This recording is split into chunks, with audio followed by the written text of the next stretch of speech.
So we're ready. Everyone's here. Good morning, everybody. We are returning to the important issue of the zoning text amendment to support the deployment of solar to blend it in with farming in the agricultural reserve in land zoned AR. So I want to make sure we have everybody here. Stakeholders is Jeremy Chris is here. Mike Scheffel. You can turn your camera on if you're here. There you are. Great. Just glad to know you're here. All right. Adriana's here. Great. All right. Okay. You can keep your camera on or off as you wish. But so we are returning to this conversation. The packet outlines major issues that where we left the conversation last time, and I wanted to begin the conversation today just by doing a little bit of a refresh on kind of the underlying issue about why this is so important. So if my colleagues would bear with me here. Our goal is to create a 100% clean, renewable energy grid. That is our goal. And I actually want to, at a personal level, take this back to after the county council passed our resolution declaring a climate emergency several years ago. After we established a goal of eliminating emissions, 80%, I think, by 2028 reduction, 100% by 2035.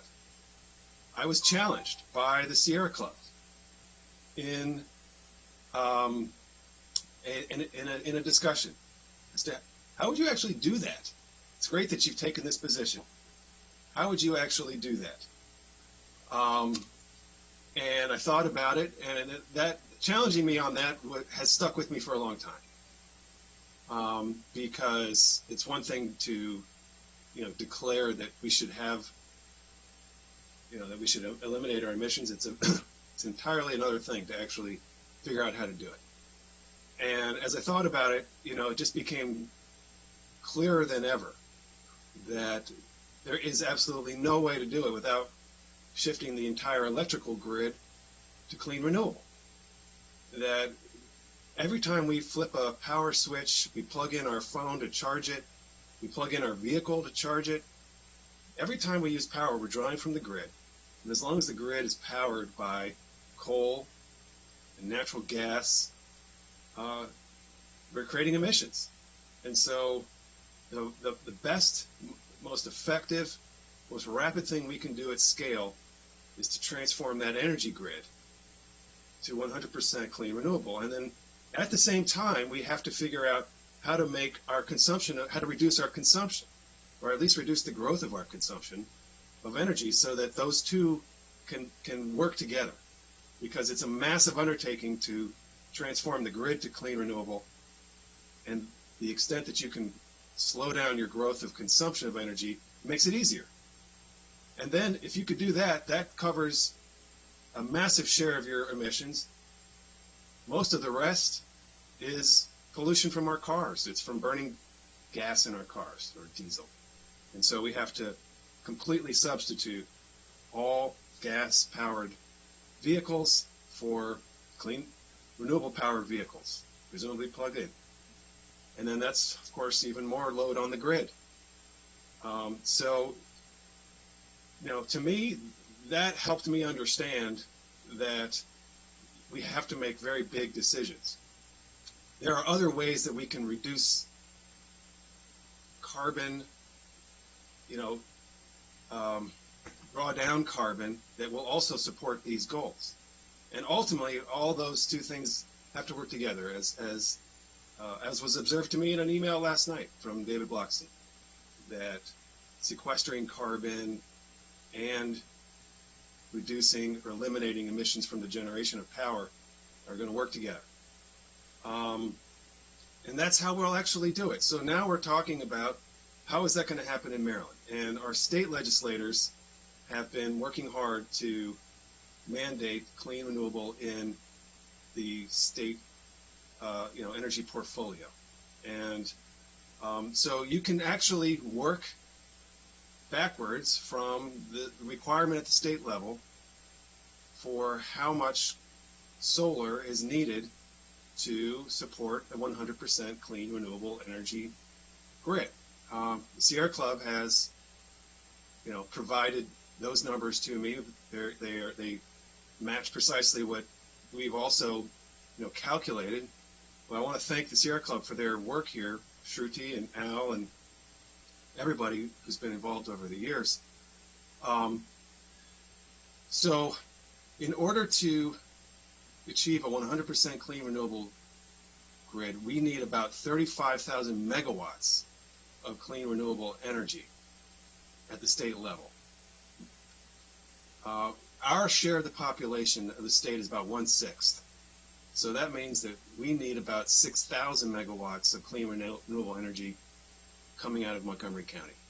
Now, when I met with the county executives team, they felt that it was not a reasonable goal for us to try to generate locally the energy, the clean energy that we need to consume. Whether it is realistic or not, I think we have to do as much as we possibly can. And I think we have to break down barriers and change our thinking to do as much as we possibly can. And I think we should actually have the goal of producing what we consume. And to me, that's a moral issue. And it's just the same with our waste disposal. We should, that's the very definition of sustainability. So returning to this calculation, 35,000 megawatts across the state. Our share of the population is 1/6, so we need about 6,000 megawatts of clean renewable energy. And the solar proportion of that, because wind is a big factor in there, but the solar proportion of that is about 40%. So the county needs to generate about 2,500 megawatts of solar capacity. Now, everyone has said, why can't we not until we put these on rooftops? That's what I've heard. And if I thought that there was a viable path for us to provide for all of that solar capacity on rooftops, of course, that's what I would be devoting my energy now to, more so than I am, and it's already a major part of our work. But when you look at the capacity of the county to support solar on rooftops, it becomes painfully clear that that is only a fraction. And in fact, there is a very widely embraced tool. The National Renewable Energy Laboratory has calculated rooftop capacity, and generally speaking, due to all the limitations of each individual roof, you can't just put solar on every single roof. It doesn't work. They're not facing the right angle. They have trees. The roof is in disrepair. You have to replace the roof first. There are all these reasons why it is very slow, and it is still a very limited solution. And so the technical rooftop potential of the county, if you look just at the Pepco service area, is less than half of what we need in order to meet our goal for providing solar into the grid. It's less than half. So we still have a massive gap of over 1,000, about 1,200, 1,300 megawatts that we have no real strategy for. And the rooftop strategy is a decades-long strategy, unfortunately. I know the county executive at one point was proposing that we mandate solar on new roofs. He actually abandoned that proposal. But no one that I've heard has said that we should require homeowners now to install rooftop solar. No one has said that. And there's a lot of reasons why no one has said that.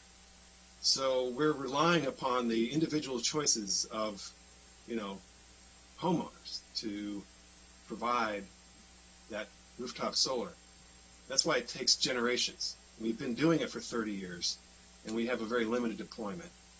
And it's becoming less cost effective, and we're actually seeing a reduction of the deployment of rooftop solar, unfortunately, rather than an acceleration. So we still have a yawning gap of acreage for solar generation, and that points to the need, the urgency, the necessity to do ground-mounted solar. And unless we want to give up on our goal of, providing a clean energy grid of sustainability at its core, then we have to take new and very different approaches to deploying solar. So what this ZTA has proposed, unfortunately, is really only a fraction of what is actually needed. We've proposed in this ZTA up to 1,800 acres should be allowed for deployment on land that is zoned AR. But the actual need for the county is probably 10 times that. And so we still have a gap that we are obligated to have a plan for.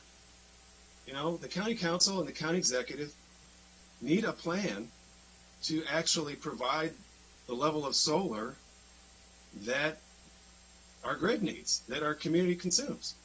And so far from talking about scaling back this proposal, we should be talking about where are we going to get the other, 15,000 acres of ground-mounted solar or rooftop-mounted solar or other solar. Where are we going to get it from?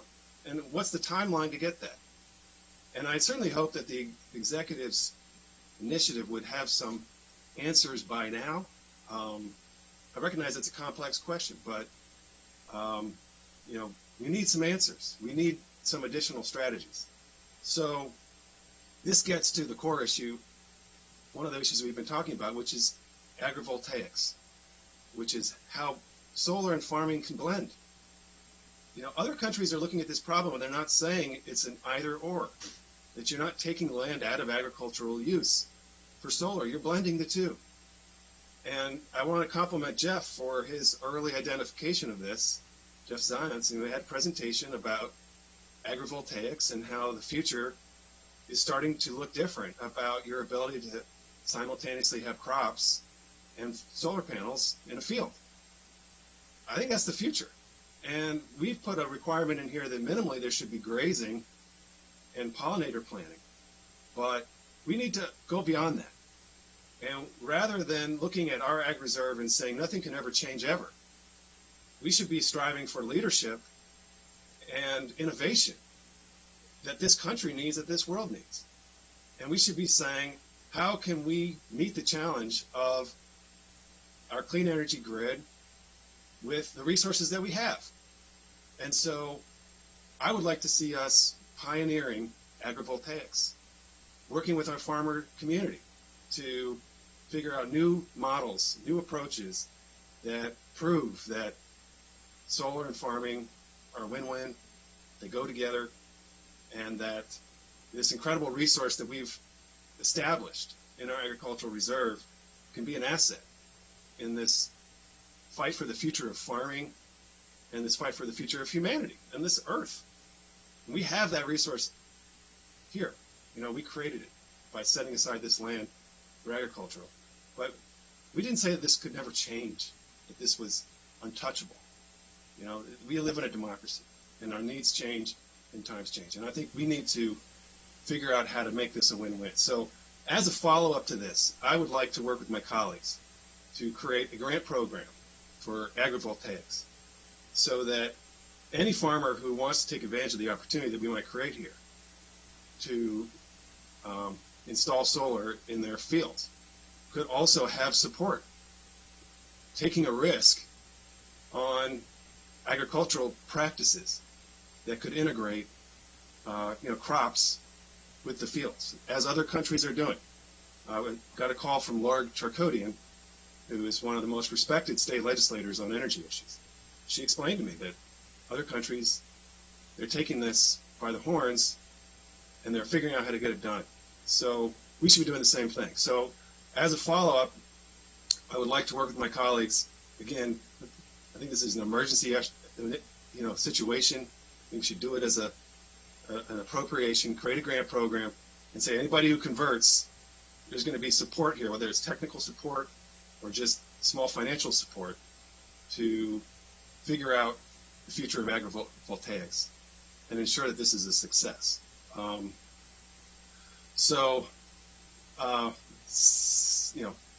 wanted to make that point.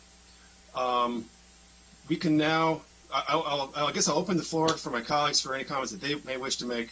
Jeff has outlined in the packet 4 crucial issues that we'll hopefully resolve today, and then we can move this to full council. It will not be at full council until the fall. I don't think the council president would want to schedule it quickly anyway, but I'll certainly share with him that we should not schedule this until September, and take it up then. We have been able to use the hand wave approach, I think, so we can try to continue doing that. I'm going to use first names for my colleagues because it makes the conversation flow a little easier. So would anyone like to make any comments? If not, we'll proceed into the packet. Okay. Jeff, why don't you take us in? Okay. Every time I write something, it creates some controversy, so I might as well go through those kinds of things first. I did try to summarize what the committee tentatively recommended from its last meeting in the top of my memo. One of the things I said is it would restrict solar facilities to Maryland's net metering program, and everybody's, well, not everybody, I have my own following, I guess. Some people said, does it include community solar or not?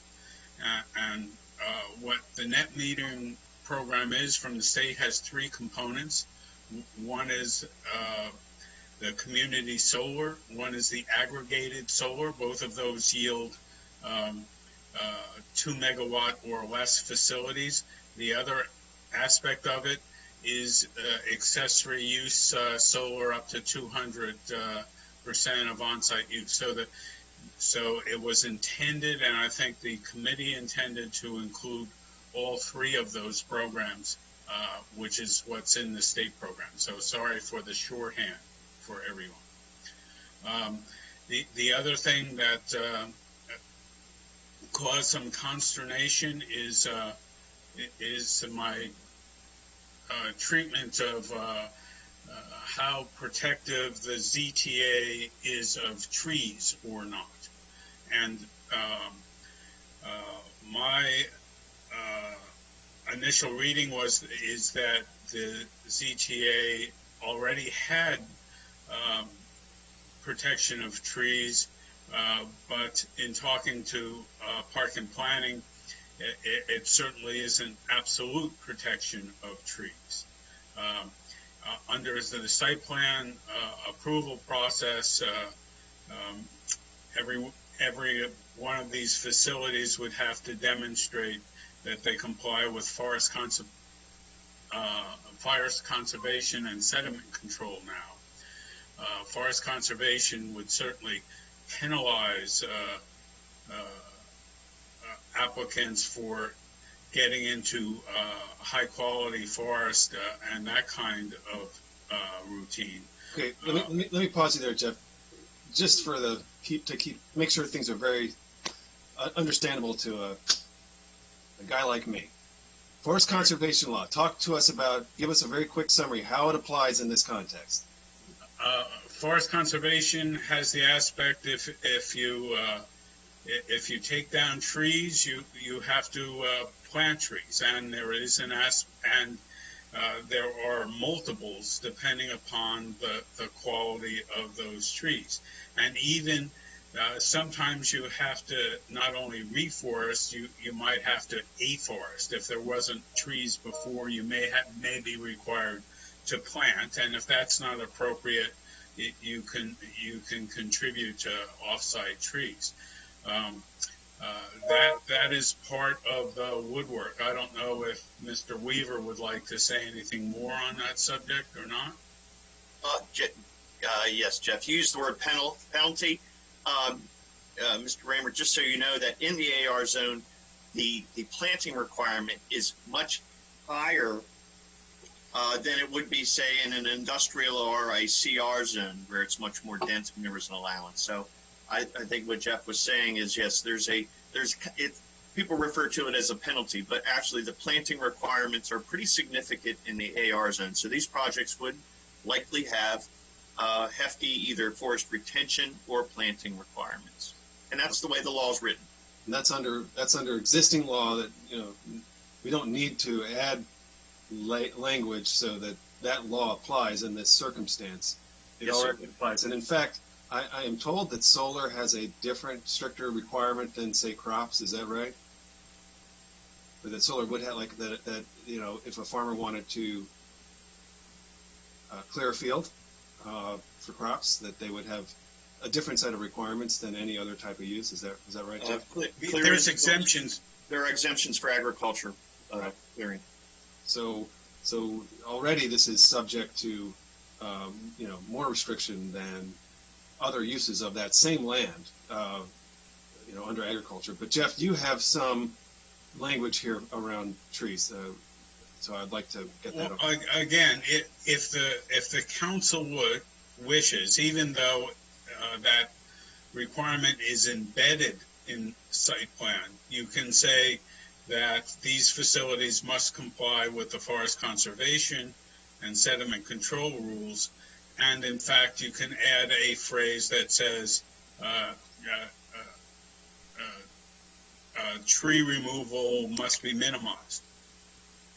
Okay, so and that is consistent. That isn't necessarily is that expanding restrictions, or is that ensuring that the forest conservation law is implemented in your view? It's redundant with site plan requirements to the extent that it deals with the requirements for the findings. I don't know. Let's do that. So explain this language, and then I will move it. All right. The language would state within the findings that the planning board had to find compliance with both the forest conservation law and the soil conservation law. It's called.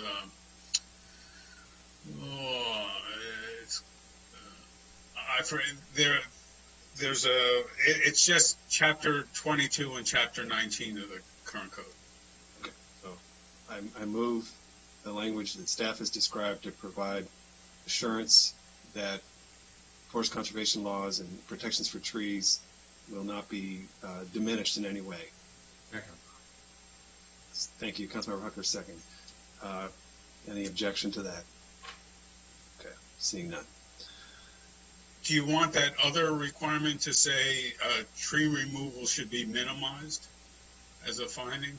Is that also, is that also consistent with our discussion about, applying the forest conservation law, essentially? Forest conservation law gives you more choices. You can do things and then have a replanting obligation or a financial obligation. So that would be a little bit different. Okay, I think we can go with the minimized approach. I don't think there's any reason not to. Okay. So, friendly amendment. Okay. Okay. Let's see. Now if you wish, we can go right into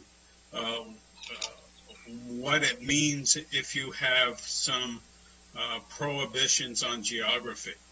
I think we went through the differences between prime soils and soil classifications 1, 2, and 3. So I don't think the committee needs more of that type of education. If you want, we can do that. But there are some significant differences, of course, on acreage. If you took out all prime soils, you get about 20,321 remaining acres, and that's after taking out, parks, real forest, easements that won't allow these facilities anyhow. But you would take down from 45,000 acres to 20,300 acres. If you used soil classifications 1, 2, and 3, it would take the remaining acreage down to 6,180 or something like that. So there are significant choices right there, even before you get to other restrictions. Okay. First of all, I am shifting between documents here, so to my colleagues, if you want to speak, you may need to text me, because sometimes I'm looking at my screen and not the images of the Zoom. Okay, so let's just start with the ZTA as proposed does not have a restriction based on soil. Is that correct? Correct. All right. So I think we can see if any colleagues have restrictions that they would like to propose, and then we can take the conversation from there. Councilmember Rice wants to speak as well. Would you want to speak before, or would you want to speak to this issue as we get into amendments? Yeah, if I could, as one of the sponsors of the bill, and I typically don't jump in front of committee members, but just wanted to say, look, and in response to some of your opening comments, Councilmember Reamer, look, I agree with you wholeheartedly that there needs to be an a coexistence between energy conservation and agriculture. It's one of the reasons why I signed on to this bill from the very beginning. I do believe that there is a mix. I've had the conversations with the farmers and believe there is a mix. It's just about what that mix is and the comfortability. And certainly, no one ever wants to go first, because you run the risk of something going wrong. And so there's fear over that as well. So with these pilot programs, what if it doesn't go well? What if it doesn't grow the crops and then damages the soil, or whatever the case may be? And then what happens, right? So those things are still out there, and we have to be fair about understanding that there is concern about those. What happens if all of a sudden, it becomes more profitable to do solar than it does to do farming, based on climate change and all the other challenges that we see in our ever-changing market when it comes to commodities crops as well as table food crops, right? None of those are stable right now. And so from that perspective, and the focus on us, and really with my COG leading up the Agriculture Task Force for the Washington Metropolitan Region, and the What Our Region Grows report that we authored, which is really important about sustainability of food in our region and our world, right? So not only do we have to deal with climate change, we also have to deal with the fact that we don't have enough food to feed our world right now. Well documented. And so it's those kinds of things, and balancing all these priorities and needs that are there, that I think we need to strike a compromise. And so I'm not a member of the committee, so I'll leave that up to folks who are members of the committee to actually propose compromise language. I'm very much supportive of committees doing their work, but I will just say to you that my leaning is towards eliminating the 1 and 2 categories of soils. I do believe that there's great justification in understanding that there's still a priority that needs to be had for the agricultural reserve that has not changed in terms of the production of food. And we're pushing them to do more. That's the other thing. And I just want to be very clear about this, and then I'm going to shut up and let some other people speak. But when it comes to our food council, working with our farmers over the past couple of months, especially with COVID, we've been pressuring all of our farmers to do more, to create more. I was just at Linda Lewis's farm the other day, and I mean, it's like they are pumping out more than they ever have before, because we asked them, we said, look, you need to meet this growing need that we have because there's a break in our chain of, when it comes to fresh produce and other kinds of things that we know are important for us as a locality. So I would implore you to just think about both things that are incredibly important to us and keep that in terms of the decisions that you're going to make. Thank you.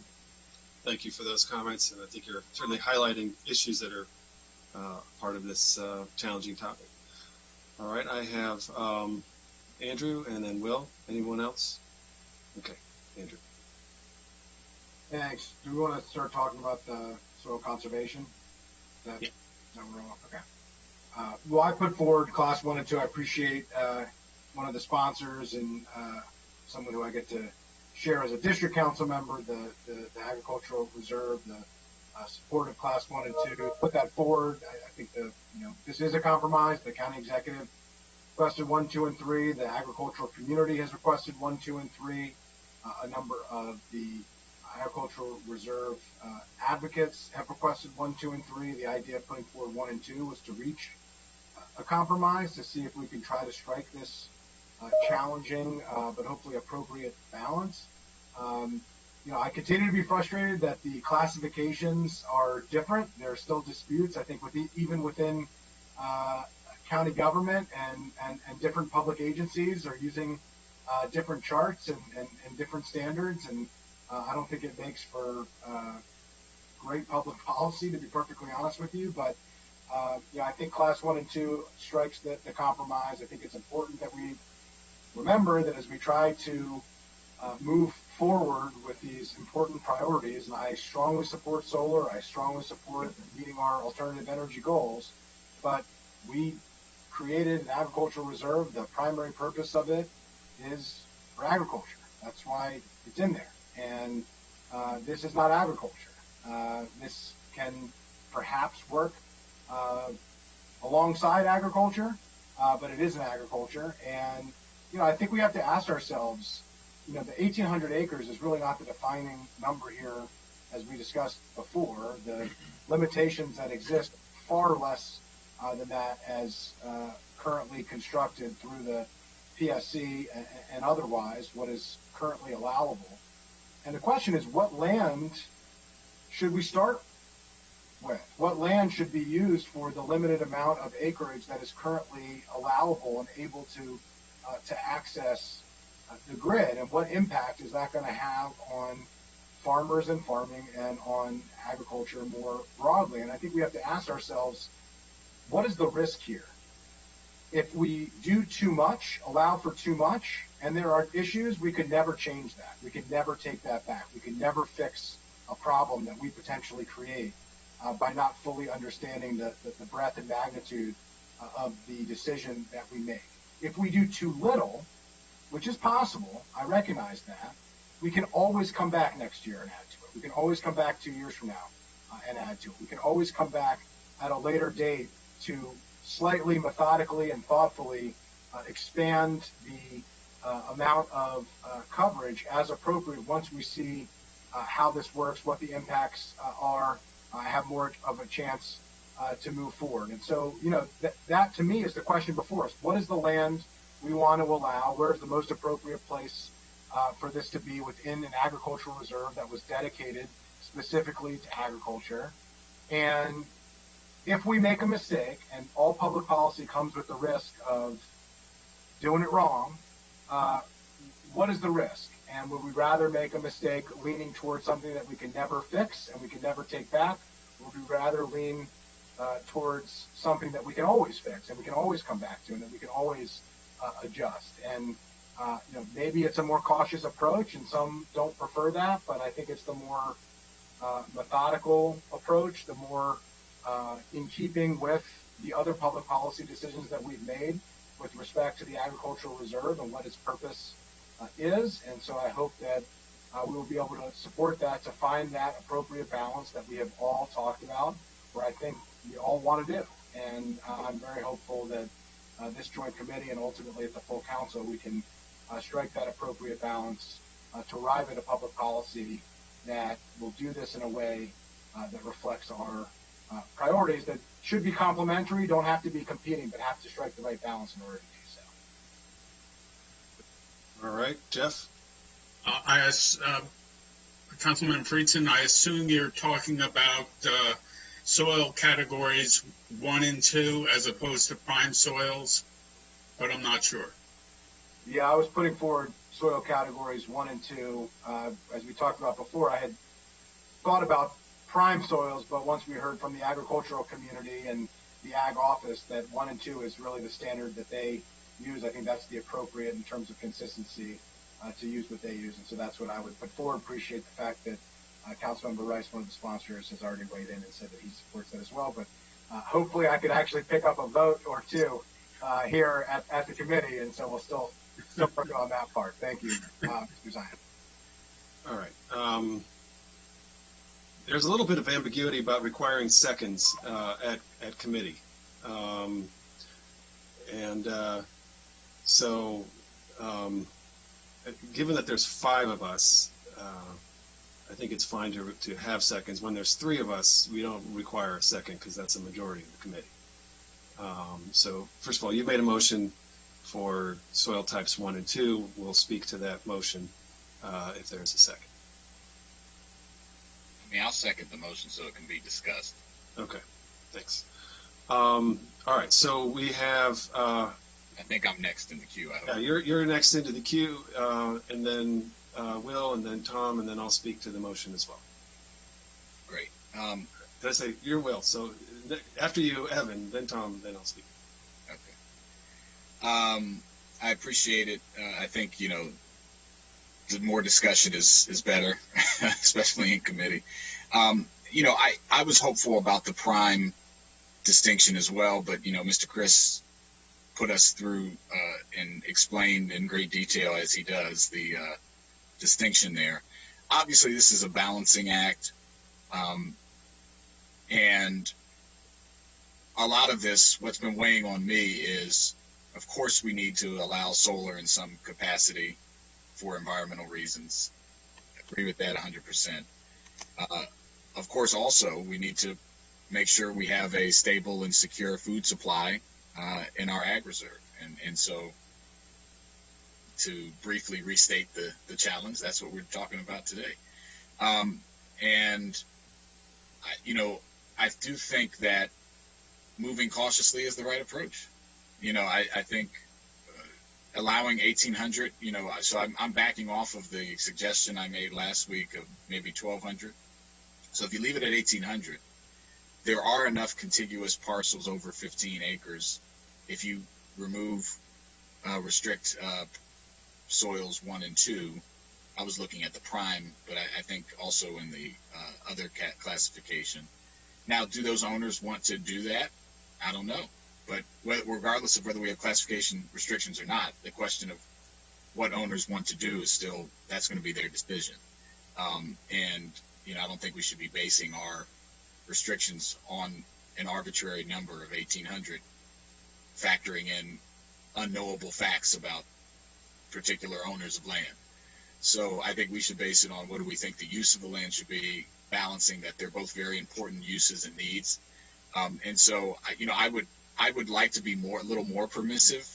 So I would ask the sponsor maker, I know Mr. Chris won't like this, but it does allow a little more.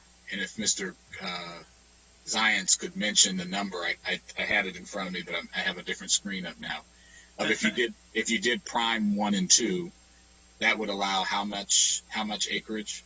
Prime 1 and 2 would allow 28,000 acres remaining.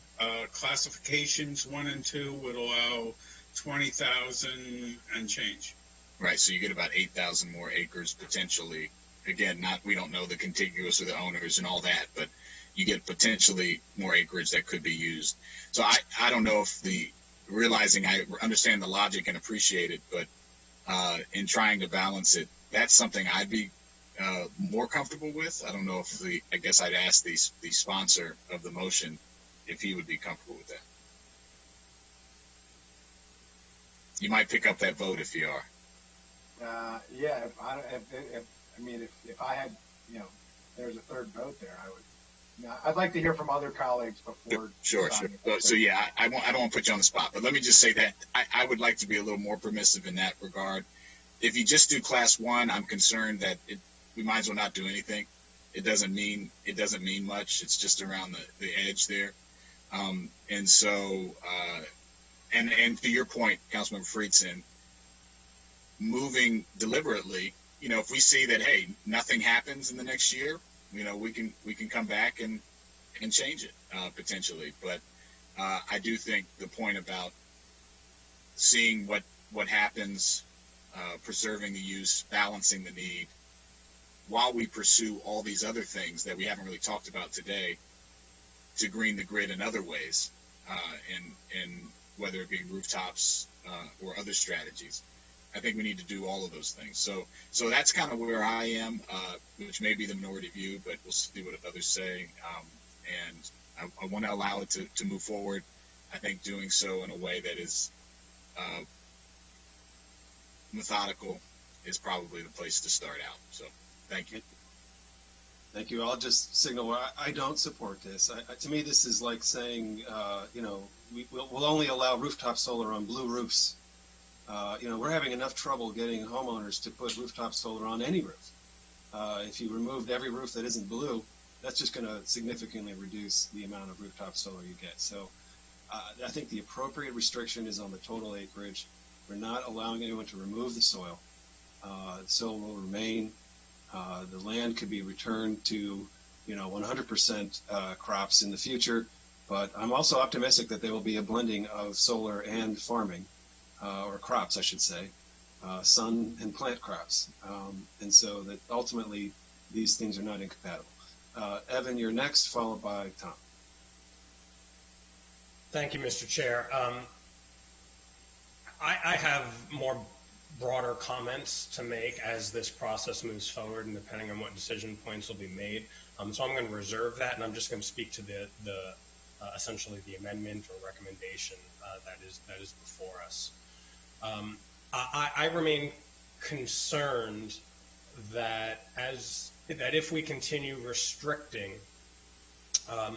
there won't be continuous land to be able to do anything. And I think we all want to make sure that we can do something to protect our environment here at home so that Montgomery County residents can contribute to the global warming challenge that we're facing with another heat index of more than 100 degrees for the umpteenth day.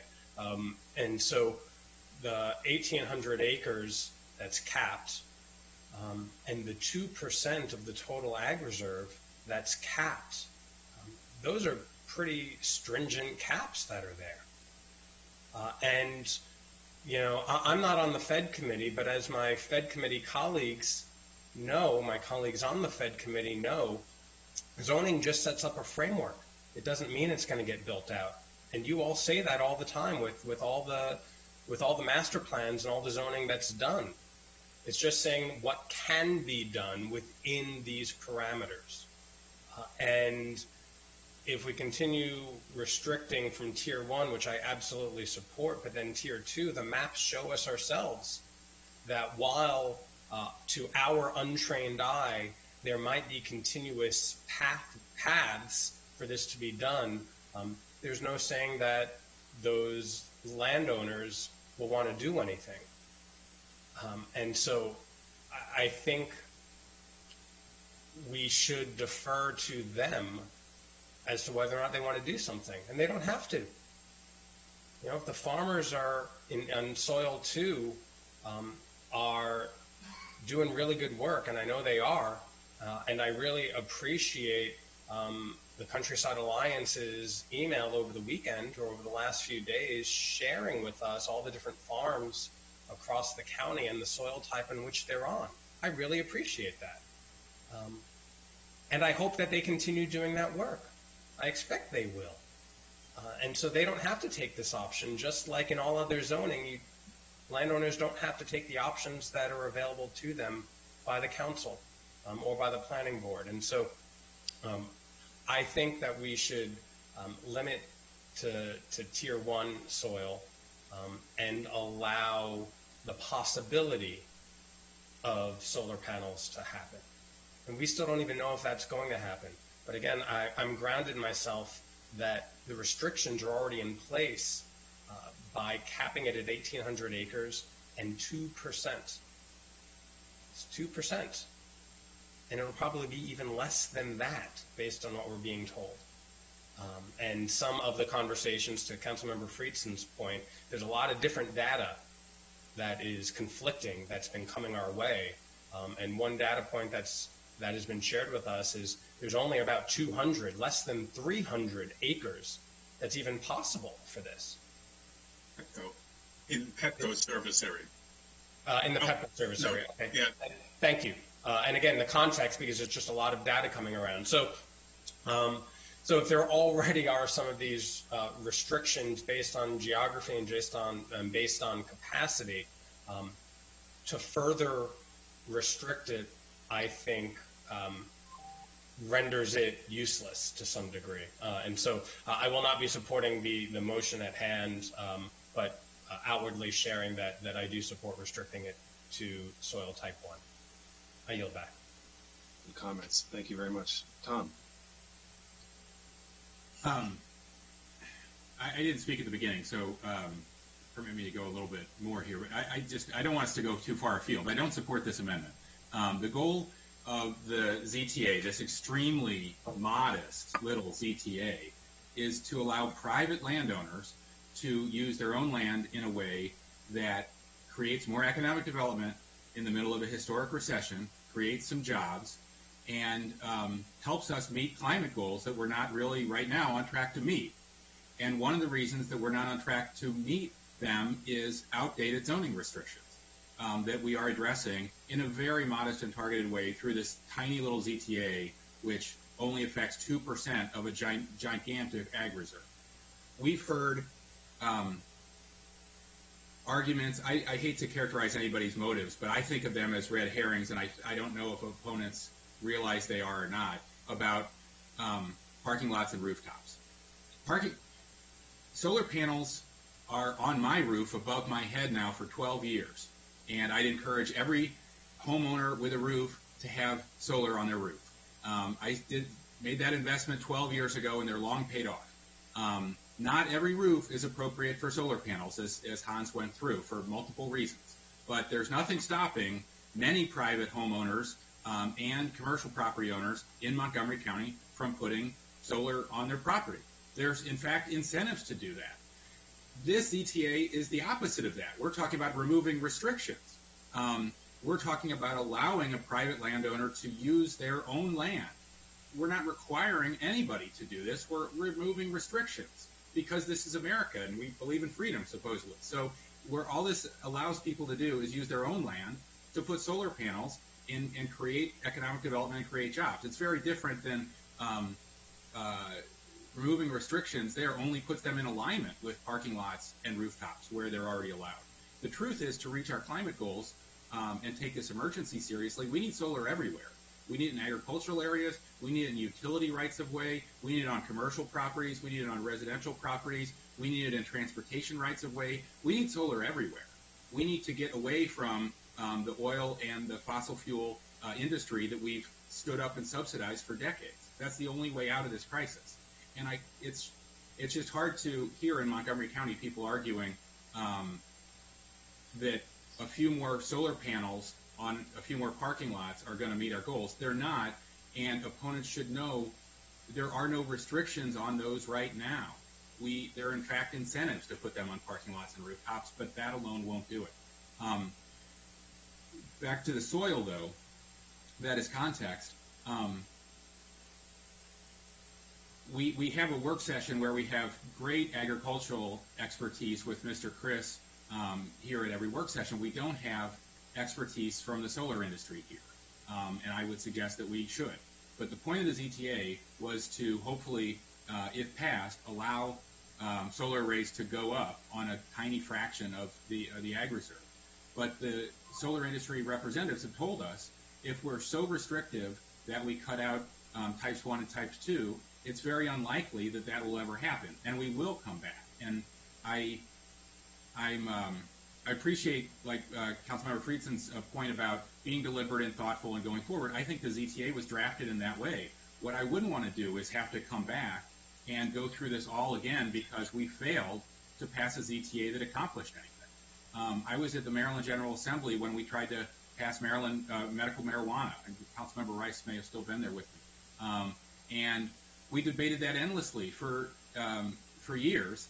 And we came up. I don't take any credit or failure. I wasn't on the committee, but they came up with a system that only allowed them to be distributed through hospitals. Well, the problem with that was the hospitals didn't want to distribute them, so they spent years passing a bill that was never implemented, and then they had to come back and expand it and make it actually practical. And I'm afraid if we restrict it to take out type 1 and type 2 soils, we've already heard from the industry there's unlikely to be any solar arrays that come out of this. So we're sort of wasting our time passing a ZTA that isn't going to ever be enacted. So that's sorry for the long windup, but that's why I wouldn't support it, because I think it basically kills the ZTA. Thank you. I haven't mentioned that there's already an existing restriction in terms of its proximity of land to PEPCO infrastructure, for example, and that's going to be a big problem. We may not get 1,200 acres out of this, no matter how much we would want it. Right. So to the extent that there's a natural limitation, if you then even further limit that with the soil, you're really I don't want to say you're watering it down. You're burying it. Thank you. So we have continuing conversation here. We have Andrew and Craig. And Will. Sorry, I've lost track. I apologize. Okay. It looks like Andrew, neither going to, Andrew, Will, Craig. Andrew, it looks like neither going to pass, but in the interest of being a cordial colleague, I'll accept the friendly amendment so that in the report on that we can vote on the friendly amendment. At least there'll be two of us.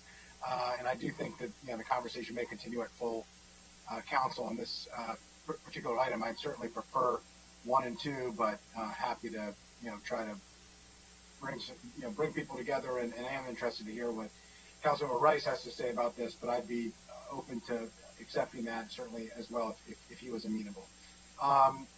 Couple things. First of all, the 1,800 acres. Now, it's not that a might question; it's a can't question. Because currently, under Maryland state law, 1,800 acres is not possible. And, I think it does everybody a disservice, frankly, that we keep talking about that as if we pass this ZTA that is going to happen. So the question is, where should it happen? If we were going to allow this, there's two questions here: if and then where. And that is the focus of the conversation, to the point of I think it's belittling of farmers to say this is like blue rooftops and restricting it to blue rooftops. I mean, that's not blue rooftops were not dedicated by law to be blue and to be used for the purpose of being blue. The comparison to what you're talking about here is if we had said we passed a zoning text amendment to say in all residential zones we're going to allow a 100-foot building in the middle of a residential zone, single-family residential zone, but don't worry, we're going to restrict it. There only can be 250 of them approved. That is the equivalent of what we're talking about. And there's an argument to say we need housing. There's an argument to say that it's more environmentally friendly to have more people living in a confined space to live up. There are lots of arguments for why tall buildings are important. But I don't believe that would even be a consideration here. And so, I'm not saying that we shouldn't have this conversation, but I do think that we need to be a lot more understanding and sensitive to farmers in a similar way that we would be towards residential homeowners. And I don't think we are doing it in this conversation, and it really frankly bothers me. And I really think that we need to be much more deliberative and thoughtful with our language, not just with our policy. So I would just point that out. The blue roof comparison to farmers is not a fair comparison, and it's not a reasonable way to describe farming. Number two, the question of where this goes and where this doesn't go. As we've talked about before, not every farmer, and in Montgomery County, a large proportion of farmers and of farming is on leased land. That is part of the big issue here. And the cost of the land goes up, and the prospect of farming becomes more challenged. And so it is not necessarily the farmer, in many cases, who's going to be deciding what to do with the property. And that is a difference and a disconnect between most other zones and the agricultural reserve in terms of keeping it. Similarly, we talked about, and I've heard, the conversation of, well, zoning isn't forever. Well, the agricultural reserve was intended to be forever. It was. Go back to 1980, the prospect of creating transfer development rights was for the purpose of forever. You can't undo a TDR. That is a permanent exchange where we've created basically a cap and trade style marketplace in order to downzone and provide value to the farmers to preserve that land in agriculture in perpetuity. That was the whole purpose. We'll get to BLTs later, which was the next iteration of that, and I think has significant relevance to this particular conversation. But to say that it's an outdated zoning restriction, I just think is not true. That the purpose of this particular zoning restriction was not to be rezoned. There is no master plan that we're looking at figuring out different uses within the agricultural reserve. The agricultural reserve is for agriculture, and it was intended to be for agriculture forever. Now, figuring out how we can come up with complementary uses to make agriculture both environmentally sustainable and economically sustainable, which I've said a lot, is a real thing. But agriculture comes first, and then we figure out how we can have complementary and supportive uses. So, I understand there isn't support here at this joint committee for this particular amendment. I'm happy to accept as a friendly amendment Councilmember Giovando's amendment to go to prime 1 and 2, which is a more restricted version. I would point out, and Mr. Chris can explain better than I can, but this takes out classifications, including what are classified by the state as important farmland. And, I didn't decide that it was important farmland. The state decided that it was important farmland. And then lastly, I would just point out, I'll save those comments for next. So I'll yield on that, and appreciate the conversation, but I really do think that. The farming question of, well, it's just on this land or that land or whatever, and it's hard to find land that works. Well, the same challenges that we're talking about for solar, there are similar challenges for farmers in terms of finding land that is farmable. And so all these restrictions that we're talking about of stream valleys and forests and other areas and slopes, we're talking about this as if the solar installations will face a problem that farmers don't. And the reality is that many of those same restrictions for a potential solar installation is an existing challenge that limits the amount of land that is actually able to be farmed for the farmer. So it's, to say 2% of all farmable land is only being used for this is not accurate, and it's not, it is not a number that's based in the practical realities of what we're talking about, and based on the amount that can currently be used for this purpose, which is 106 acres. From my understanding, that number has still not been disputed. We are casting a broad net that puts at risk a lot of very important prime, useful farmland for this that seems premature to me. Thank you.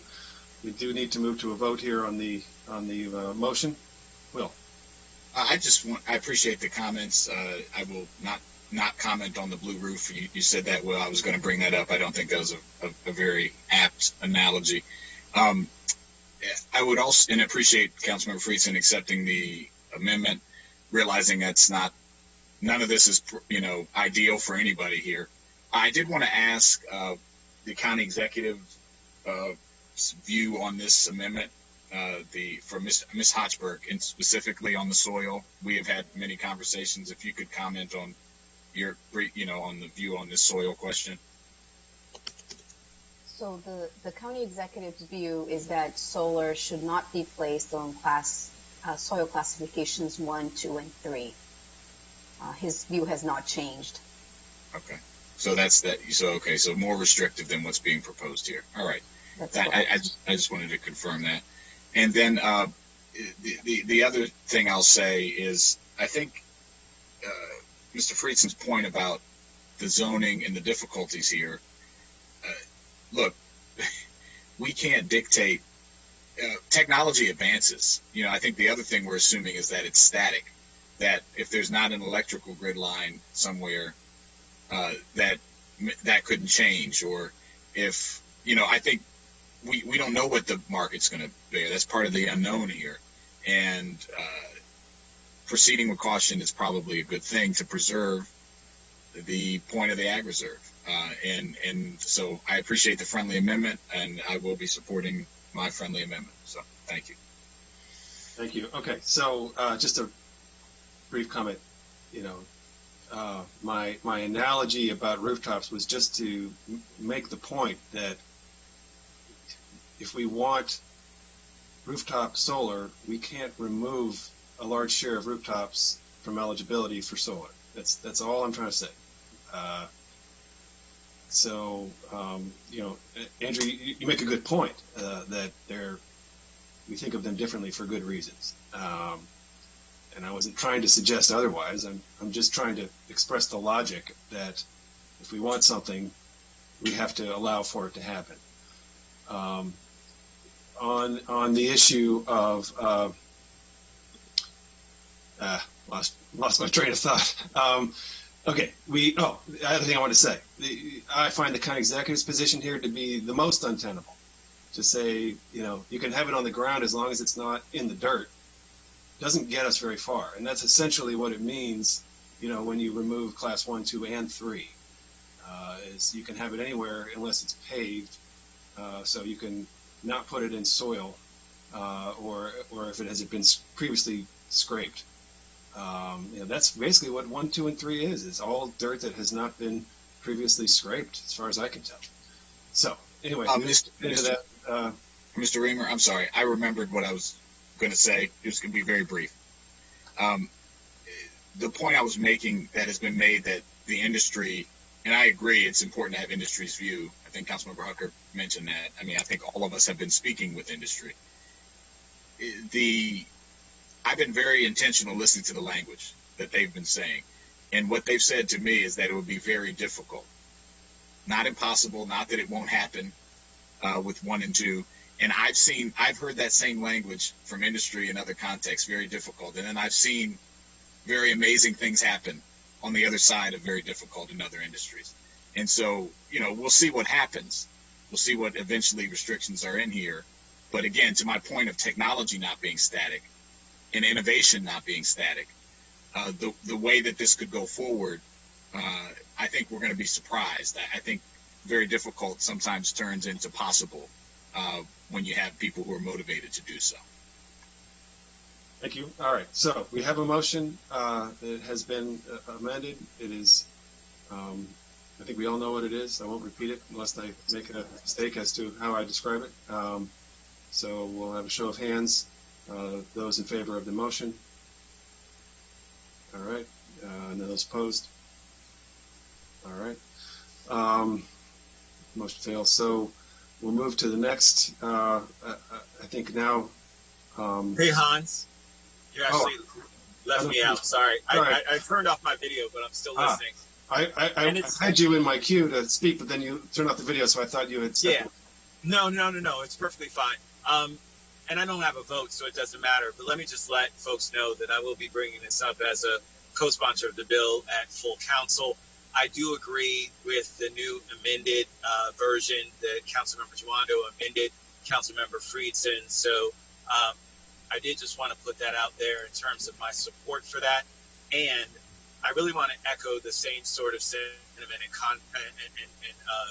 and comments about when it comes to the industry. Just as we're asking farmers to evolve and change, the industry is going to have to evolve and change also. And just like I said, and I commend Councilmember Hucker for having his on his. We just bought our home in November, and so we're already in the midst of trying to look at this. It's not just about rooftops.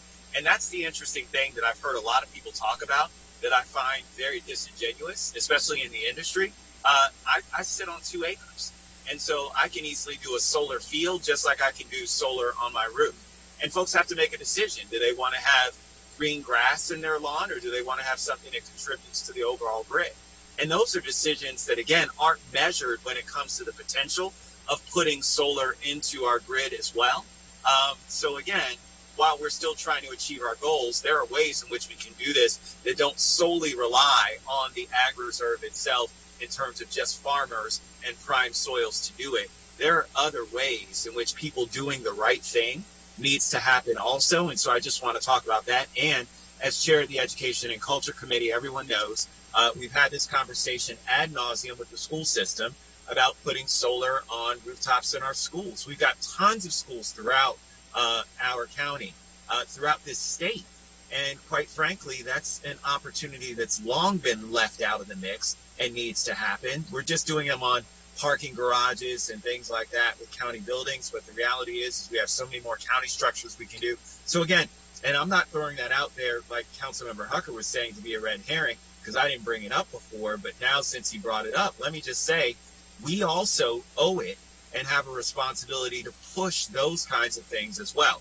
Not to say that we don't do both, but we have to do all of them. You're absolutely right. And I think that is something that farmers want to hear, you know, that we're not asking them to share an unfair part of this, you know, because it's expensive. It, you know, for all the reasons it's been slow to roll out in the rest of the county. You know, we've legalized this everywhere else, but we haven't gotten the deployment that we want, and we need to make it happen. So to your point, you know, I think a good faith effort here obligates us to immediately figure out how are we going to get all the rest of the solar deployed. You know, this is only a small fraction of the megawatts or acreage that we need to fulfill our obligation. So how are we going to get the rest of it deployed? I think we ought to proceed right away to chart that out and figure it out. And, you know, I would have hoped that we would have already had a recommendation from the climate task force. You know, it hasn't been forthcoming, but we'll move it as fast as we can. All right, now continuing, I would like to either make a motion myself or ask if a committee member wants to make a motion for Class 1 to add a restriction for Class 1 soil. It's not usual that the chair would make a motion like that. So, okay. Evan, is that okay, making that motion? Yeah, I certainly think we need to protect Class 1 for sure. All right. Thank you. It's been moved. Is there a second? Class 1 soil. No? Tom? Okay. I think if you'd want to take out class 2, the members who want to take out Class 1 and Class 2 would want to take out Class 1, given that motion failed. No? Oh, well, we could certainly ask the other members if they would like to, move and second Class 1. If that's what you mean? Is that what you mean? I was going to let them go first. We're offering that. Yeah. I don't know that that's a satisfying experience for them. Have you looked at the numbers, Tom? Is it the next best thing? Okay. Seen the map. The map doesn't show a whole lot. Yeah, I don't think that's viewed. I mean, I'll be candid. I don't think that that's viewed as a significant concession. I think we're just doing it because it makes sense to do it, but it's not viewed as something that, fundamentally changes this proposal. And I understand that. And I continue to say, I think the acreage cap is the real cap that we ought to think about as the restriction. All right, so we can move on. So no soil exclusion. I'll second it. Okay, thank you. It's been moved and seconded. All those in favor of excluding soil type 1, Class 1? Show of hands. All right, that is unanimous. All right, let's keep going. All right. Then the next I had in order was to determine whether it should stay off of those properties that have a building lot termination easement. And just to explain this for 2 seconds, zoning allows one house for every 25 acres. This is without regard to the transfer of development rights. Transfer of development rights owners got at the rate of 5 TDRs for every 25 acres, at the rate of 1 per 5 acres, which was the zoning ability before we did the agricultural preservation zone, or the TDR zone at the time. So this program allows and promotes the sale of that right to build, not a compensation. It lowers how many houses you can build on a lot. So if you sell that, there are less rooftops out in the ag reserve. Now, this is a special type of easement that applies to a parcel. So if you've sold their rights, it's not necessarily 1 to 5 exactly, but it's whatever the parcel size is. Now, as it turns out, the acreage restriction of that really ends up about the same. It ends up being right around 1,500, since we've already excluded the BLTs that are on purchased land that becomes park, on where there are forests, and those types of things. But that is the extent of what this provision would do, and that's the nature of a BLT. All right, Councilmember Freaks. Did Mr. Chris want to weigh in quickly here? Sure. Jeremy Chris, Office of Agriculture. Just want to say that I am sad about the motion that you all just approved to not exclude soils. So, for the record, I'm really disappointed about that. But as it relates to the BLT program, I'm not really sure what Jeff is referring to. A BLT easement is nothing more than a transferable development right easement. The difference is whether or not the building right is acquired through the private sector versus the public sector. So in your second packet, Jeff alluded that there's 61 total BLTs that have been acquired. Roughly half of them are private, the other half are publicly funded. So the way the Office of Agriculture is looking at this, publicly funded BLT easements would prohibit a commercial solar field. However, a private BLT easement that's acquired by a developer would be just like a transferable development right. And we do not see the prohibition in the code for a solar collection system on TDR easements, which again are the same thing as a privately funded BLT easement. I've tried for a number of years to get a farmland preservation briefing before the PHED committee to really go over this in detail. I'm sorry if you're not completely with what I'm saying here, but our position in the Office of Agriculture is that we believe publicly funded BLT easements would be treated just like all other public funded easements, and privately funded BLT easements would allow the commercial solar. Okay, so thank you for the background. Let me just quickly I support and I have requested a briefing. We've been put on hold for a number of things, unfortunately, because of the global pandemic and some of the other scheduling issues. I will continue to push for that briefing at PHED. I promise you that. It's a really important issue, the broader TDR and BLT question and the financial viability of farming in the ag reserve and of property values in the ag reserve. Putting that aside, and based on the background that you just heard, here, the BLT amendment that I have put forward is very simple. This was created in 2008, BLTs were, and it was created for a very specific purpose. The primary purpose of a BLT easement is to preserve agricultural land by reducing the fragmentation of farmland resulting from development, resulting from other uses besides agriculture. That is from the language that was used when it was created in 2008. I've gone back and read much of that. That is the language that is currently being used by the planning department. This is how we discuss it. BLT, the T is termination, not temporary.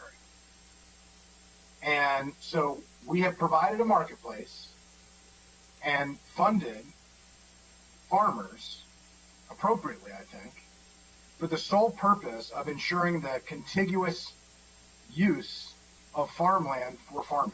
So that there wouldn't be a house, a rooftop, there wouldn't be some other type of use that would break up usable farmland. For all of the reasons that you heard earlier, for all the reasons that we discussed earlier, of all of the soil challenges and natural challenges and others, having enough land contiguously, non-fragmented land, in order to bring farming up to scale to make it viable is a significant issue and a, for lack of a better term, a growing, increasing issue because of the economics and the challenges of the economics of farming. So for me, I find it to be inappropriate for us to have created a system specifically for the permanent exclusion of anything other than farming or fragmentation, which is what the BLT program is. Slightly separate from a traditional TDR in my perspective, because that was created to compensate farmers for the downzoning of creating the agricultural reserve from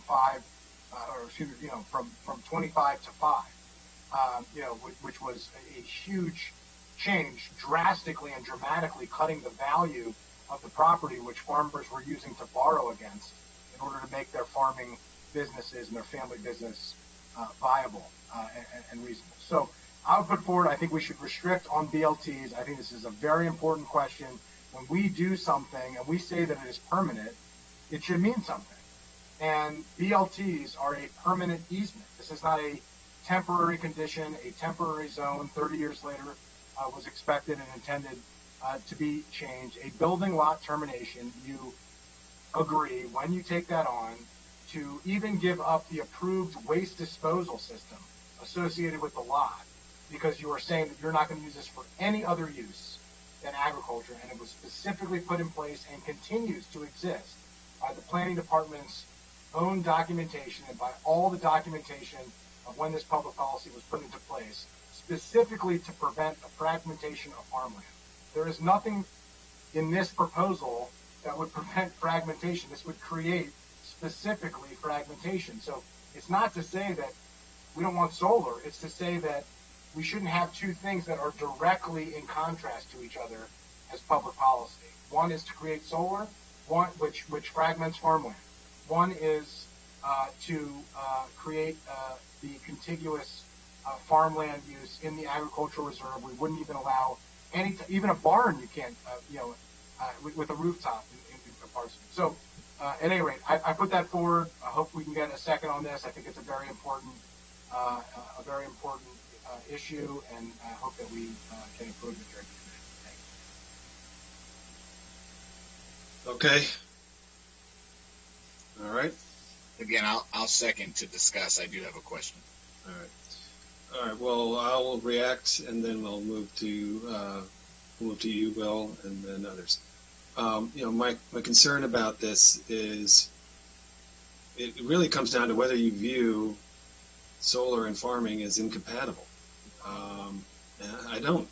I think that they can be complementary and harmonized. I think you can get agricultural use out of the same land that has farming, that has panels. If I thought otherwise, I would be more sympathetic to this argument.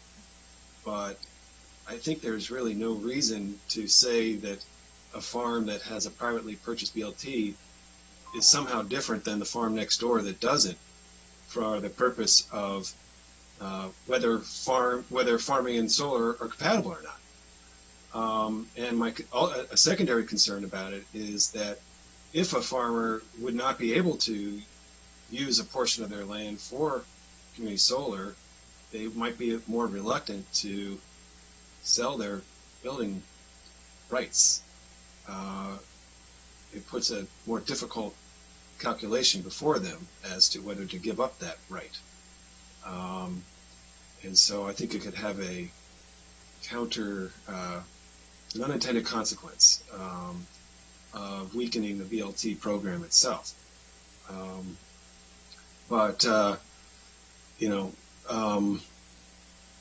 Again, so that's my reaction. I understand that the philosophy here. I think the purpose of the BLT program is to prevent development, residential development, especially of farmland. That's why it's to recognize the downzoning and to compensate farmers for giving up their future development rights. And I don't view this as developing that land. I view it as allowing a different use that is not inconsistent with agriculture. So, philosophically, that's sort of where I'm coming from. That's why I don't think that this would be wise. All right, Will, followed by Andrew. Great, thank you. I have a question, I guess, directed to Jeff on this, or if there's other people who could answer it. How much do the BLTs overlap with available plots under the soil categories? For example, like if you did, I remember the 144 plots, if you did soils 1, 2, and 3, for example, 144, I remember this number, would it be available? Would the BLT restriction eliminate 2 of them? Would it eliminate 50? I mean, do we know the answer to that question? I don't know. It's a calculable number. With if Chris McGovern is willing, can do it fast enough. I can't see if he's still on the call or not. But I don't know the answer. Well, if we could get that before, if we can't get it, I don't want to make someone stress themselves out. If you can get it now, great, before we're done. But I think by the time we get to full council, we should know that number. I see Jeremy raising his hand, so maybe he has We have 2,000 acres that are encumbered by BLT easements, total of 61. All of the properties that are publicly funded have to meet the same soils criteria as our other publicly funded easement programs, which is 50% of the acres has to be at least Class 1, 2, and 3 soil capability classifications. We deliberately did not require that the same soils requirement for a privately acquired BLT. We felt that a privately funded BLT should have greater flexibility than the publicly funded BLT.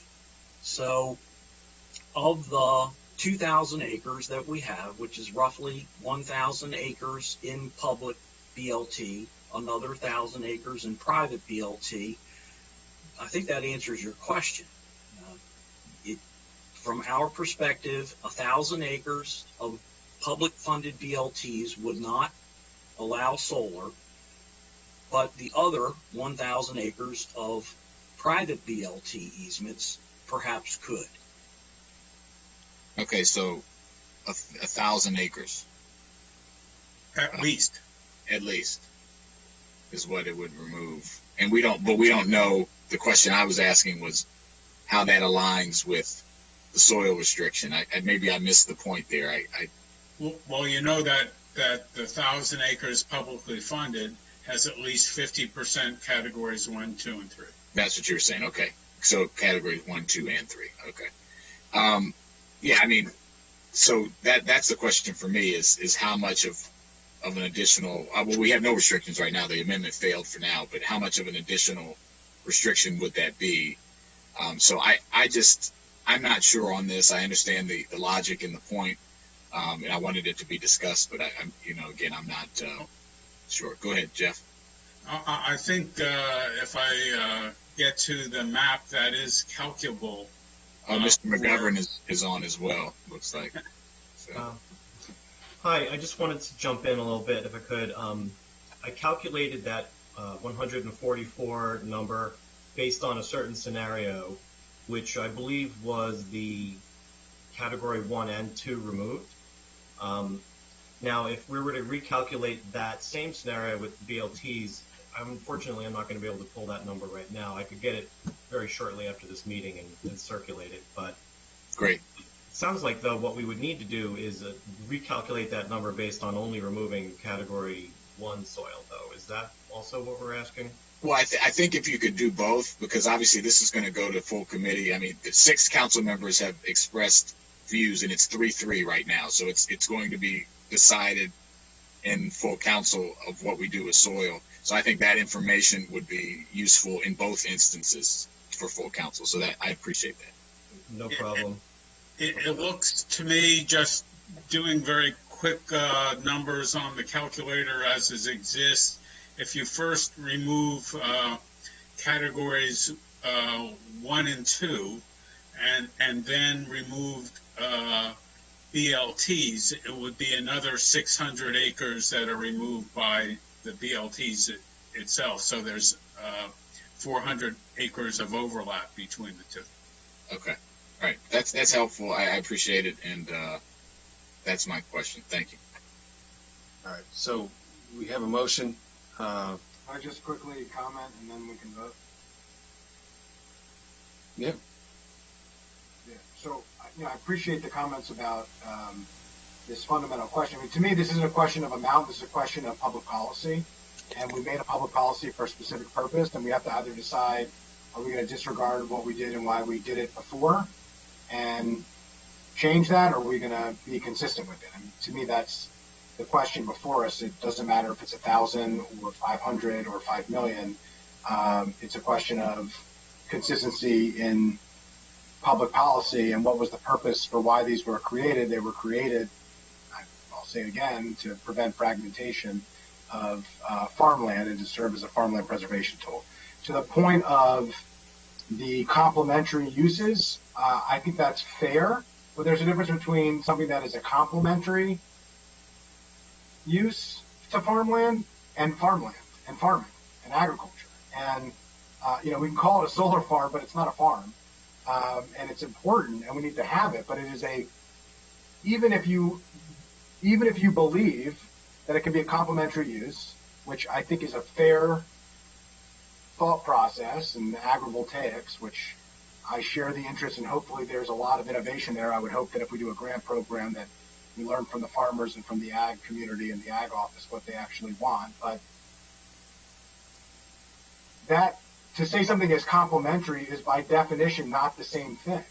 You're not saying that solar is farming. You're saying that solar can be compatible and complementary to farming, which by the very definition of what you're saying is to say that it's not farming. And I'm not saying that it shouldn't happen. I'm saying that if we have put in place an easement specifically for the purpose of not fragmenting farmland, something that is complementary. I mean, a house can be complementary to farmland if you farm next to the house. But if you put a house in the middle of the farmland, then it is not complementary. So that to me, just so everybody understands where I'm coming from here, this is not a question of how much land is left. This is a question of consistency in public policy and whether or not we are rejecting the premise entirely behind the rationale for creating the BLT program in 2008, before many of us were on the council. And if that's what we're doing, we should just say that's what we're doing, and we should move forward that way, and we should have the separate conversation of what to do with the BLT program and the TDR program, which, as far as I knew, were intended to be permanent, and we would be making a significant public policy decision that they aren't going to be permanent, then we have to figure out how to go from there with the agricultural community and the farming community and otherwise. Thank you. Again, I want to emphasize the reason why I don't agree here is because if we should not allow them for land that has had a BLT, then we should not allow them. I think it's really a question of whether you believe that solar and farming can be blended or not. And so if we say that, well, land that has had a privately funded BLT will not be eligible for this, we're saying that somehow that is a different class of farm, which I don't think is really the practice. I don't think there really is a substantive distinction between the farming operations of a farm that has BLTs and those that don't. And I think it sets a problematic precedent that we're saying, really, we don't think that these two can go together, and we're acknowledging that by saying that there's a special status of farm. And I just don't know that is what we would want. I mean, so I understand, where you're coming from here, but I think that if it's good for the goose, it's good for the gander. I think it should be allowed up to the limit that we're allowing it. And I don't see this as a significant restriction, frankly. It's not a ton of acreage. But I am just concerned about what it says philosophically. And I'm just making the point that I think that these two go together. And I think that is consistent. I think opposing this is consistent with my general framework that these two uses go together under the broad agricultural umbrella. Okay, so we have a motion. Let's have a vote.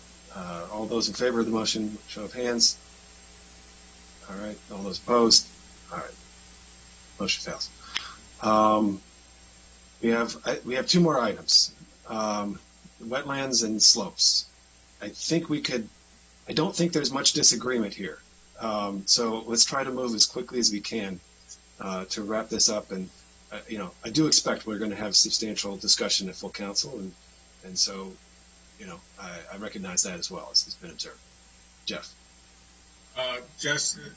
You're now talking about steep slopes, which would reduce the 45,000 acres down to 42,000.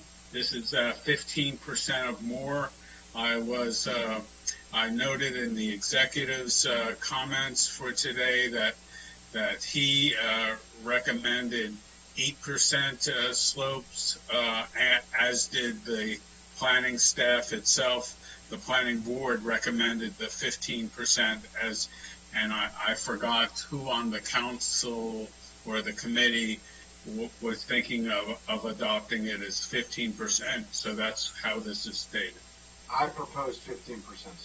Thank you. So I agree with that. So I think we can take that without objection. No objection to using 15%. No. Okay. Thank you. And then wetlands. Wetlands is something I would not understand how the procedures for approving site plans would allow this on wetlands itself as it exists. But maybe Mr. Weaver or Mr. Cronenberg can correct me of what you would do with wetlands on a site plan. Thank you, Jeff.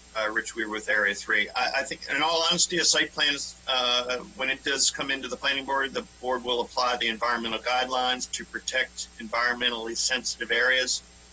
I would think that the vast majority of those wetlands would be in those things we call the stream buffers, Jeff, if you remember those, the either 100, 125, or 150-foot buffer we place around streams and intermittent streams.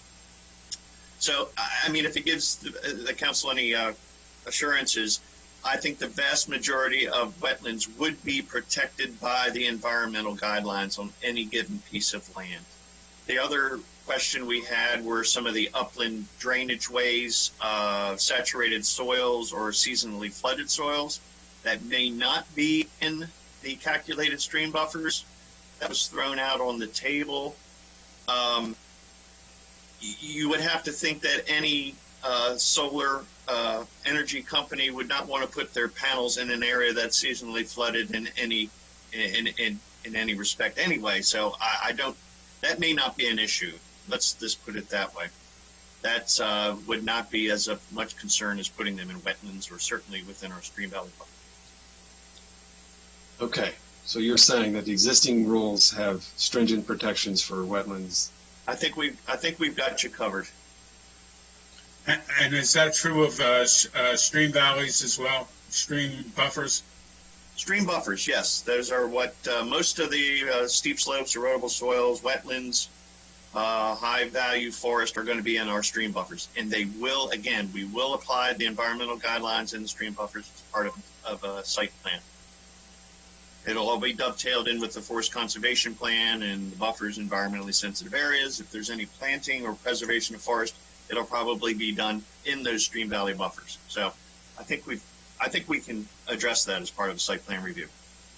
Okay. And just so the council knows, part of those requirements is to do a natural resource inventory and forest stand delineation in order to get those approvals. So there would be identification of these types of sensitive sites in that process. That is correct. The NRI FSD would have soils, slopes, soil types, forest cover, type of trees, all those things would be shown on the natural resource inventory. Andrew. Yeah, I don't really think there's any disagreement here. I mean, I think everybody wants to make sure that all of this happens. There's a question of what would happen if we have nothing in the legislation and what would happen if not. I mean, I guess my question is, what would the risk be if we included language in there that memorialized exactly what you're saying? What's the risk? I think it just depends on what the language is. I don't think there is any risk if the language is affirming existing, practices. I think what we just don't want to do is create some ambiguity that, I mean, I would personally support language memorializing them, and I view it the same way as, the HOA issue related to ADUs. I mean, we were certain that existing contract law already covered that. It was a significant area of concern, and so we put into legislation, the same thing with Airbnb and other stuff. We put into legislation something just to make sure that it was there and it alleviated the public's concern, which frankly memorialized what already existed elsewhere in law. It didn't create a new requirement. It just put on, belts with suspenders. And I don't see the risk in that. If others are amenable to that, if we can find the appropriate language, I think it would help everybody involved, because I don't think there's any disagreement here whatsoever. I think you're right. Jeff, you can draft that language?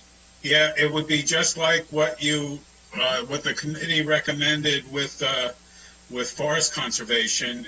It might, to Mr. Weaver and company, look redundant, but to the person who just looks at the outward face of this code, it will look more protective.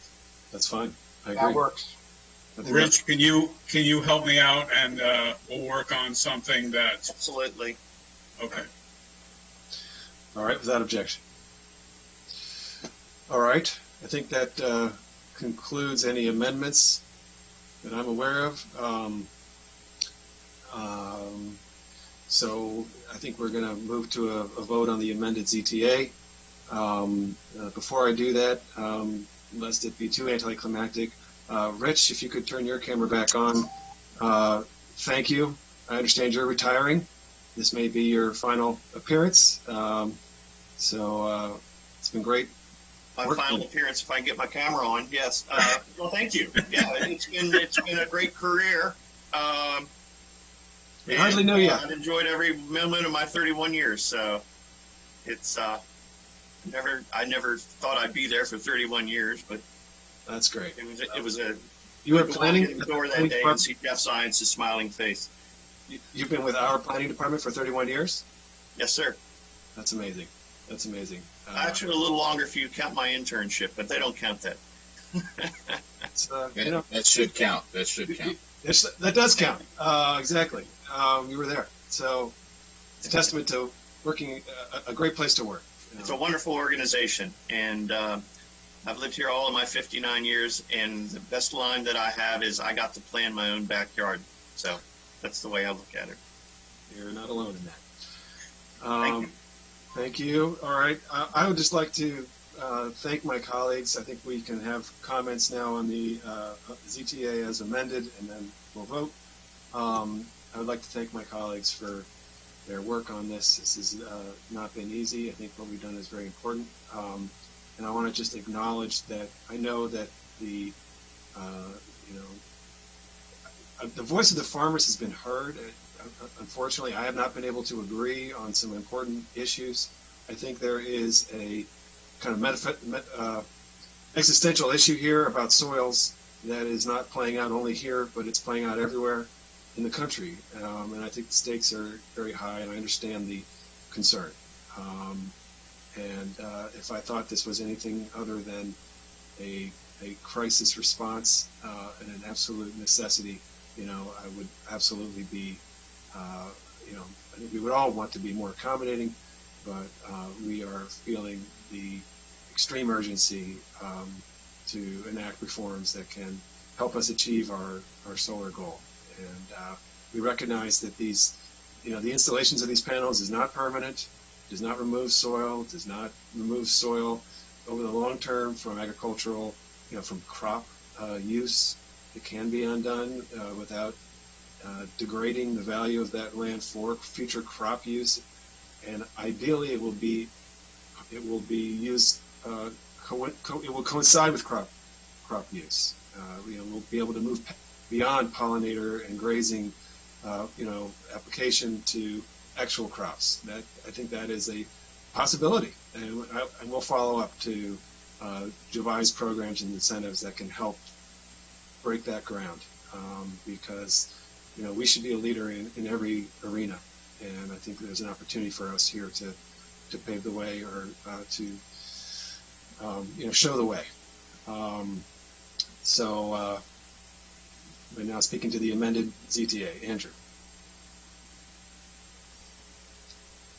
Yeah, I appreciate it as well. I mean, obviously, I feel strongly about protecting the agricultural reserve and trying to speak up for the farmers, which I think are such an important part of Montgomery County and our community, and so critical, and I feel very strongly about that.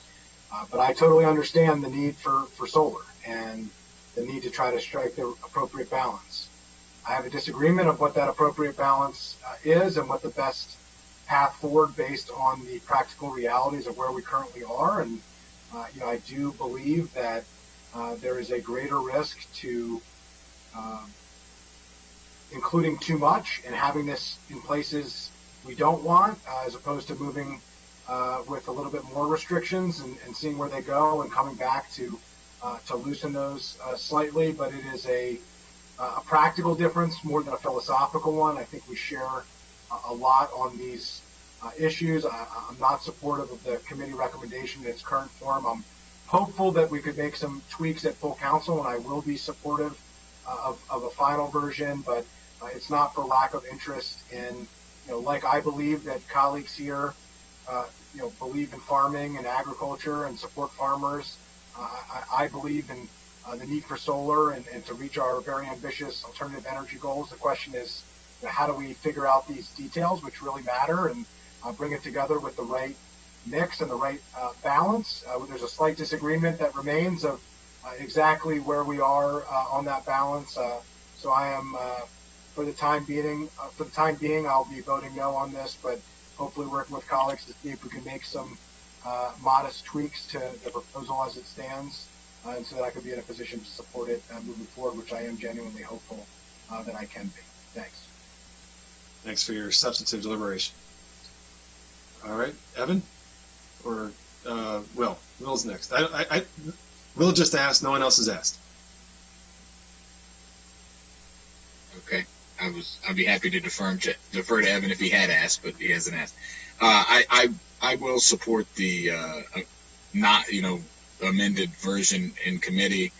I also, because I think we need solar everywhere and we need it in the ag reserve, but we also, as we've discussed, need to protect our farmers and the function of the ag reserve to produce food.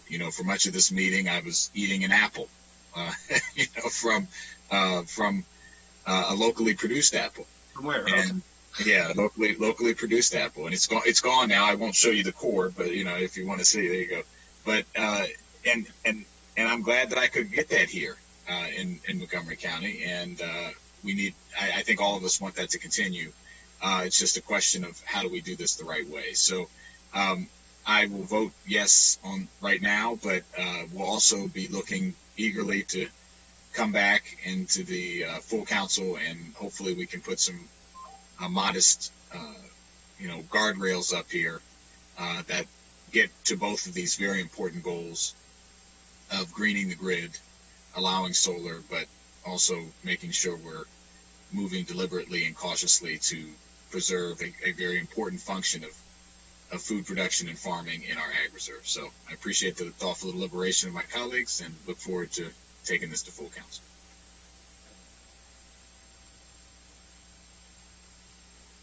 You calling me? Yep. Okay, great. So I was going to wait to make some statements, and clearly I'll share more thoughts at full council when we engage in this conversation there. But over these 3 work sessions and over the months preceding it, I came to this conversation recognizing that we're all environmentalists and we're all stewards of our precious land. And we all know this, and we all want to do right by people living and working on our farms. And we want to make sure that those that come after us also have those opportunities. And that's the balance that we've all respectfully been trying to strike. And I appreciate the conversation. And we also have to recognize the important agricultural and environmental benefits that the Ag Reserve are providing us. But quite frankly, I'm worried that those benefits might not be there much longer because the future of the planet Earth is at risk. And if we don't take serious action to stop climate change, I have great concern for us all. That's the underlying truth. We are in a heat streak here. And you look at the map and it's happening everywhere, and ice caps melting. And I don't need to explain the climate emergency that I believe not only all of us on the council, but everybody who's participating in this conversation can agree to. And we've been talking about it for years and decades. And at some point, we need to start taking action. And we here in Montgomery County need to do our part. And I appreciate all the work that everybody on the climate working group have been put into over the last year or so, and the hundreds of recommendations that they've offered to us. But there is no legislation before us right now. And for individuals who've commented about the possible future of the Dickerson power plant, and I think I mentioned that at the last committee work session, that when the Dickerson power plant is eventually retired, which is a good thing, that it can be converted into some solar arrays or some other type of clean power generator. But that's years away, and we have no guarantee that that will happen. And yes, we need to put more solar panels on our homes and our offices and on our garages. But as has been noted scientifically, that will not produce the amount of energy that we need to really turn the curve and to start protecting planet Earth. And so there are more thoughts I have, but I'll just say that through this process, we have started protecting and cordoning off large parcels of land in the Ag Reserve. Not only with the soils and the streams and the slopes, But we can't forget the fact that this ZTA puts a cap that no more than 2% of the ag reserve can be used for this renewable energy. And that's a max. And again, the point I made earlier about zoning is that rarely do we even meet those maxes. It just allows for the opportunity for individual owners and for the private sector to collaborate. And I think the climate emergency that we're in demands those collaborations, and it demands action. And I think we're doing this in a thoughtful way, preserving the integrity of the ag reserve, protecting our farmers, and then ultimately protecting us as residents of planet Earth by doing our part to help produce more renewable energy, which we can all agree is necessary. So thank you to my colleagues for a very data-driven conversation, lots of maps and charts, and clearly we will continue this conversation into the fall when it goes to full council. Thank you, Mr. Chair. Thank you, Evan Glass. I really appreciate your role here. It's instrumental. My co-chair, I know, needs to be in Annapolis at 12, so I'll turn to him last. Okay. Thanks, Hans, for all your hard work on this. Thanks to all the staff who put in lots of time on the packet, especially Mr. Zions. And thanks to all of you for a good process and a good debate. And I think we have a better product, and looking forward to voting for this in full council and right now. To be continued. All right. Thank you. We have an amended ZTA before us. All in favor, show of hands. All right. All opposed?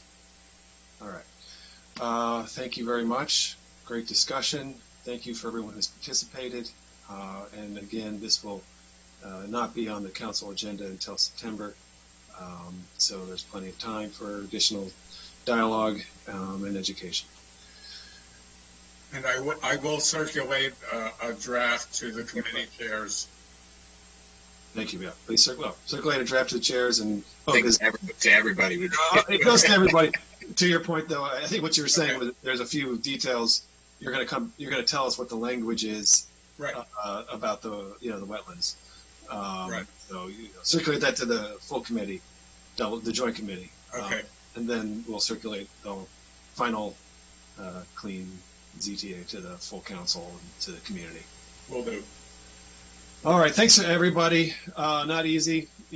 I certainly feel edgy.